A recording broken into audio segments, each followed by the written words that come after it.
The first time Daniel Parker saw her, she was standing in the lobby of his office building in a sharp navy suit, holding a tiny pink backpack in one hand and looking completely lost.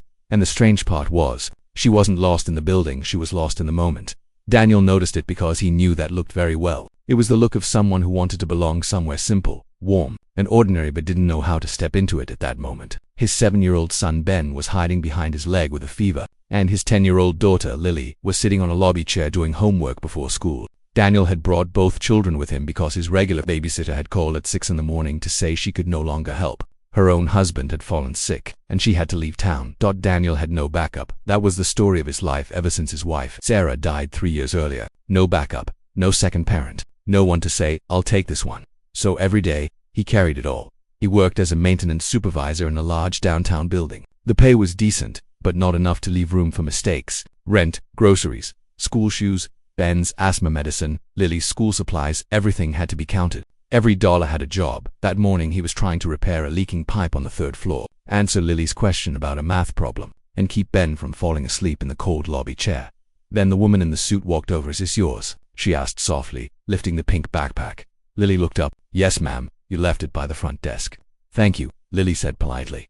The woman smiled, and Daniel noticed something surprising about her. She had the kind of face people probably saw in magazines, but her eyes looked tired. Not tired from work, tired from being alone. "Rough morning?" she asked Daniel. He gave a small, embarrassed laugh. "That obvious. A little. I had childcare. Then I didn't." She glanced at Ben. "He's sick. Fever. I'm hoping the school nurse will take a look once I drop him off."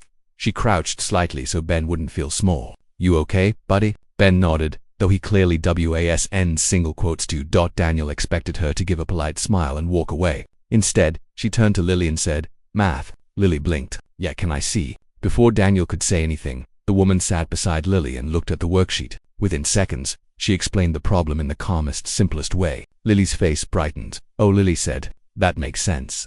Daniel looked at her carefully now. "Thank you," he said. She stood. "You're welcome." Just then, the building manager rushed into the lobby. "Ms. Weston," he said nervously.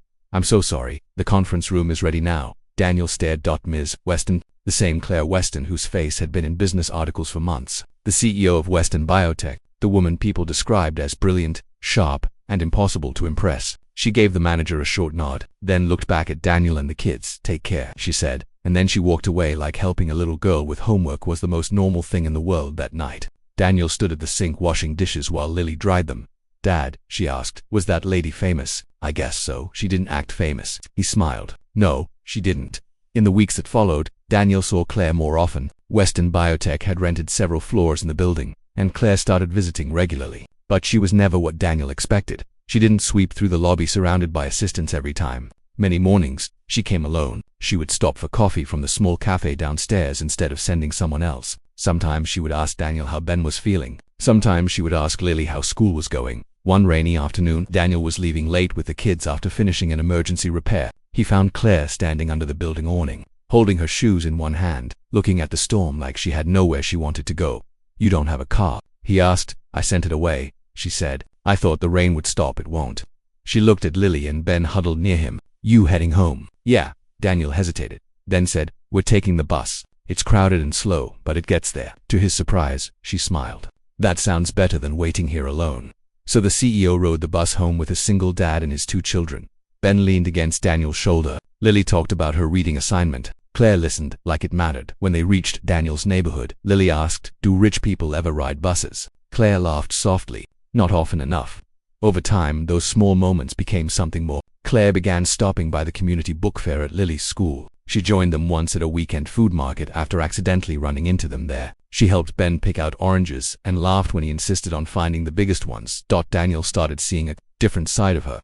She wasn't cold. She wasn't proud. She was careful, like someone who had spent years protecting herself from disappointment. One evening, while the kids were chasing pigeons in the park, Daniel and Claire sat on a bench. "You're good with them," Daniel said. She watched Ben run in crooked little circles. "I like being around children. Do you have any?" She shook her head. "No." Then, after a pause, she added, "I always thought I would." Daniel didn't answer right away. She looked down at her hands. "My life became meetings, flights, investors, decisions. Everyone says I'm successful, but sometimes I go home, take off my heels, sit in a silent apartment, and think, is this really everything?" Daniel looked at her, really looked at her, and for the first time, He understood that money could hide loneliness, but it could not cure it. That night, after putting the children to bed, he sat alone in the dark living room and admitted something to himself that felt dangerous. He liked her not because she was a CEO, not because she was impressive, because when she looked at his children, her eyes softened, because she listened, because she made the ordinary feel important. But Daniel also knew his life was not easy, and feelings did not pay rent, and rent was about to become a problem. 2 days later, his landlord taped a notice near the mailboxes. The building was being sold. Tenants should expect updated lease terms soon. Daniel stood there reading the paper twice. Lily looked up at him. What does that mean? He forced a calm voice. It means things might change. But inside he already knew. When life finally gave him something warm, something hopeful, it was also preparing to test him again. At first, Daniel tried not to let the pressure show. He still woke up early, packed lunches, checked Ben's inhaler, braided Lily's hair badly but with great effort, and smiled when he said, "We're fine." But they were not fine. The new rent notice came 2 weeks later. It was more than Daniel could manage. Not impossible for someone else. Impossible for him. He began picking up extra weekend repair jobs. That meant less sleep, less time with the kids, and more moments when Lily quietly stepped in to help in ways no 10-year-old should have to. She reminded Ben to brush his teeth. She reheated soup. She folded laundry without being asked. One evening, Daniel came home late and found Lily sitting at the kitchen table doing homework while Ben slept with his head in her lap. Claire was there too. Daniel froze for a second. What? Claire stood quickly. Your neighbor downstairs said Lily was waiting outside after school because you were delayed. I was nearby, so I stayed until you got back. I hope that's okay. Daniel looked at Lily. She said, Dad, I didn't want Ben to be scared. His chest tightened with guilt. I'm sorry, he whispered. Claire quietly picked up her purse. I made pasta. It's on the stove. Daniel looked at her. You didn't have to do that. I know, she said gently. I wanted to after the kids were in bed. Daniel walked Claire downstairs. I should have been there, he said. You're doing your best. My best still leaves my daughter waiting outside. Claire turned toward him. Daniel, your children are loved. They know that matters. He let out a tired breath. Sometimes love feels too small. No, she said softly. Being alone makes things small. Love is the only thing that makes them bigger. That was the night he kissed her. It wasn't dramatic. It wasn't perfect. It was quiet and careful and honest. Like both of them were admitting something they had been trying not to say. For a while, life felt lighter. Claire started spending more time with them, but always respectfully, never forcing herself into their space. She joined dinner once a week. She came to Ben's school art show. She sat on the floor with him building a cardboard rocket. She taught Lily how to make pancakes. Though the first batch burned and everyone laughed, Daniel had not heard laughter sit in his home like that in years. For the first time since Sarah died, the apartment did not feel like a place where people were only surviving. It felt like a home again. And that scared him because hope is beautiful. But when you've lost enough, hope can also feel dangerous. Then the trouble came from 2 directions at once. At work, Daniel learned the building management company was planning major cuts. Outsourced staff would be reduced. Maintenance schedules would change. Positions like his were under review. At the same time, photos of Claire with Daniel and the children appeared online. A gossip blog posted them with a cruel headline about a billionaire CEO playing house with the workers. Family. Daniel saw it during lunch. His face burned.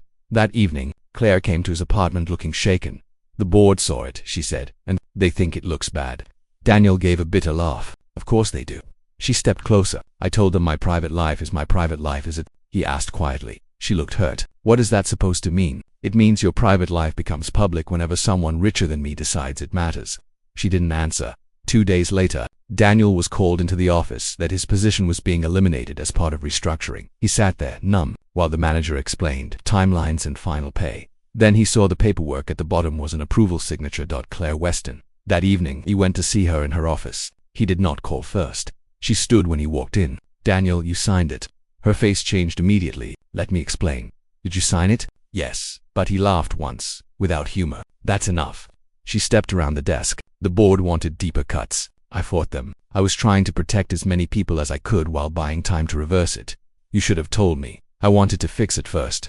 He stared at her, heart pounding. Do you know what this feels like? To sit at my kitchen table with someone, to let my kids trust her, to think she sees us, and then find out she signed the paper that takes away the job feeding them. Her eyes filled. I never wanted to hurt you, but you did. Daniel, no, he said, voice breaking now. People like me don't get to fall apart, where you just clean it up and keep moving. That's what you don't understand, she whispered. I understand more than you think. He shook his head. No, you dream of a simple family. I live the hard part of one. Then he walked out. That night, Lily heard him crying in the bathroom. She didn't say anything. The next morning, Ben started wheezing badly. At first, Daniel thought it was a normal flare-up, but within minutes, Ben was struggling for breath. Daniel's hands shook as he reached for the inhaler. Lily was crying. The inhaler helped a little, but not enough. He grabbed Ben, called for a taxi, and rushed to the hospital with Lily beside him, pale and silent.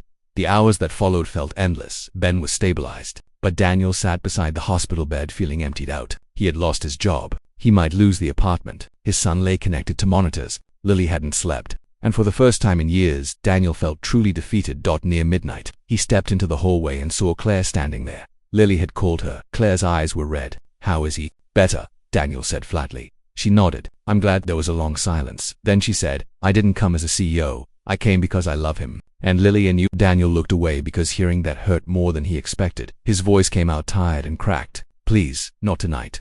Claire stood still. "I can't do this tonight," he said. "I can't carry all this and talk about us too." Tears slid down her face, but she nodded. "Okay," she whispered. "I'm here if you need me." Then she walked away. Daniel watched her leave, and somehow that felt almost as painful as everything else, because even in his anger, part of him already knew he was not only losing a job, he was losing the one person who had made his broken life feel whole again. Ben came home from the hospital 2 days later. The apartment was quiet. Too quiet. Lily stayed close to her brother. Daniel kept moving, making calls, checking online job listings, speaking to the landlord, pretending he still had control. But the truth was, he was drowning. On Sunday morning while he was making toast, Lily walked into the kitchen holding Ben's drawing pad. "I want to show you something," she said. Daniel looked down. Ben had drawn 4 people standing in front of their apartment building. Daniel, Lily, Ben, and Claire. Above them, in shaky letters, were the words, "My family." Daniel swallowed hard. Lily looked at him carefully. "Are we not going to see Claire anymore?" He set the toast down. "I don't know. Did she do something bad?" He thought for a moment. "No," he said honestly. "She made a mistake. And I got hurt." Lily nodded. "You still look hurt." "I am." She took a breath. She looked hurt too. Later that afternoon, Daniel got a call from an older co-worker named Mr. Harris. "You should know something," the man said. "Claire Weston didn't cut you because she didn't care. She fought the board for weeks. I heard she's changing the whole staffing plan. She's taking heat from investors for it too." Daniel closed his eyes. That evening, he remembered something Sarah once told him during one of the hardest months of her illness. "Don't become so afraid of pain that you push away love when it finally knocks out at the time." He had promised he wouldn't, but maybe he had. The next morning, Daniel dressed the kids, took them to school, and then went downtown. He asked Claire's assistant if he could see her. 10 minutes later, he was standing in her office again. This time, she did not rush forward. She simply looked at him, cautious and hopeful. "I shouldn't have left things the way I did," Daniel said. Her voice was quiet. "You had every reason to be angry." "I was angry. I still am, a little." He gave a sad smile. "But I also know I didn't listen." Claire sat down, and he noticed she looked tired in the same way he had in the hospital hallway. "I wanted to protect you from the mess," she said. "I thought if I could fix it fast, you'd never feel the weight of it. That was the wrong choice." "I know," he nodded. "But shutting you out was mine." For a moment, neither of them spoke. Then Claire said the thing she had hidden for so long. "When I was a child, our house was huge, beautiful, quiet. My father worked all the time. My mother cared about appearances. We had staff, schedules, dinner parties, but not warmth. I used to sit at the top of the stairs and listen to families on television because I wanted to know what normal sounded like." Daniel's face softened. She continued, "That's why your home mattered to me. Not because it was perfect. Because it was real. Burnt pancakes, school bags by the door, medicine on the counter, a daughter doing homework, a father trying his best. That was the life I secretly wanted." Daniel looked at her for a long time. "I can't give you a perfect life," he said. She almost smiled. "Good. I don't want one. I may need time.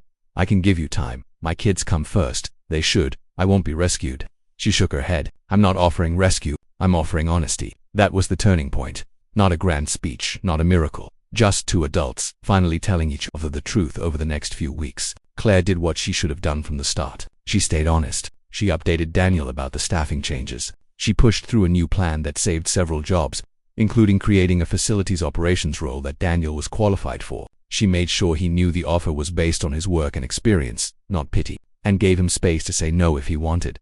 He said yes, not because she was a CEO, because he needed work, and because accepting help did not make him weak, it made him responsible. Slowly, carefully, Claire returned to their lives. She came over for dinner again. This time Daniel let her wash dishes. Ben laughed when she wore one of Lily's apron clips by mistake. Lily began talking to her the way children do when they feel safe again, without fear, without performance. One Saturday, they all went to the park where Daniel and Claire had once sat on a bench as almost-strangers. Ben ran ahead with a kite. Lily walked beside Claire, holding her hand. Daniel watched them and felt something inside him settle. Not because life had become easy. Rent was still real. Work was still tiring. Ben still needed checkups. Lily still missed her mother sometimes, especially at night, but now the burden was no longer carried in silence. Claire stopped trying to fit Daniel into her world. Instead, she stepped into his. She learned school schedules. She packed lunches. She sat through parent meetings. She spent fewer nights in her empty penthouse and more evenings around a small dinner table where people interrupted each other and passed the salt. A few months later, on Ben's 8th birthday, Daniel looked around the apartment. There were balloons taped badly to the wall, cake crumbs on the table. Children shouting in the next room. Lily teaching Claire how to wrap leftover slices properly, and Claire laughing in a way that made her look younger, softer, free. Daniel walked over and stood beside her. "You okay?" she asked. He nodded. "Yeah." Then he smiled. "I was just thinking, this is probably the simple family you were dreaming about." Claire looked around the room, eyes shining. "No," she said softly, "this is better, because it's real." Daniel took her hand, and for the first time in a very long time, home did not feel like a place he was trying to hold together by himself. It felt like a future. A small one, a messy one, a hard-earned one, but a future all the same.